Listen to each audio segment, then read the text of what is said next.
Bueno, uste dut partido eder bat izan dela,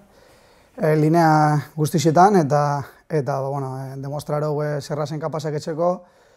eta egiz esan posiguz, porque ekipuken jaben lana gaurko oso ona izan da, eta merezi genduen alako garaipen bat, eta ez guatxi bakarri, sinoke jentiatxipe bai. Bai, uste dut, lehengoko zatize geuri izan dela ez, eukiro gorre pare eta aukera garbi, balaik ez da nahi izan sartu, dalan da guzti de, segunda parten ja alegin jugatzea be fuerte urtetea, aukerak esortzea, eta argi guane aurrin talde oso on badaukagunela, sobre todo Foline ondo jolazten dabelako, eta nik uste dut,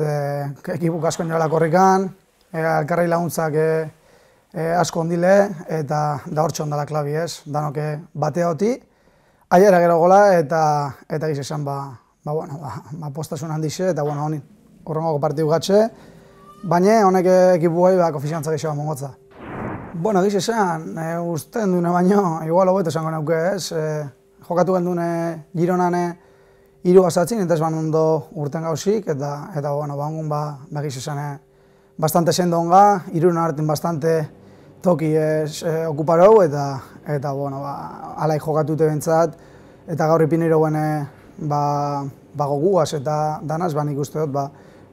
atalekela urrengoko partidu gaurrea.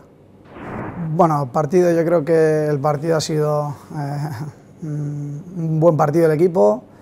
Desde el primer minuto hemos saltado a ganar, se ha visto además que el equipo quería ganar. Hemos intentado tener la posesión del balón, aunque sabíamos que hoy iba a ser muy difícil, porque teníamos enfrente un rival que lleva tiempo ya demostrando que juega muy bien al fútbol, pero de todas formas yo creo que la primera parte ha sido nuestra, hemos tenido ocasiones como para rematar el partido incluso, no ha querido entrar el balón, y la segunda pues igual, hemos saltado a ganar, ellos han tenido unas cuantas también, pero en general yo creo que hemos sido superiores, el equipo ha hecho un gran esfuerzo y al final hemos conseguido la recompensa. Jugamos allí, que eso no nos salieron las cosas y al final pues el míster ha decidido repetir, tenía ganas de volver, de cambiar un poco todo esto, veníamos de unos partidos malos, digamos, entre comillas, que no sacamos resultados y al final pues quería un cambio en el equipo y ha decidido jugar con línea de 3 atrás,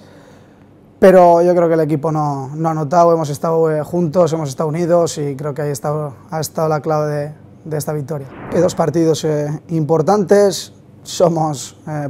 profesionales de esto y lo que no hay que hacer es ahora pues tirar esos dos partidos, ¿no? Nosotros saltaremos a ganar, por supuesto, porque a nadie le gusta perder, aunque ya no tengas nada en juego, pero esta victoria además nos va a dar ese plus más que el equipo necesitaba ya y saltaremos por supuesto que a ganar y terminar de la mejor forma posible la temporada.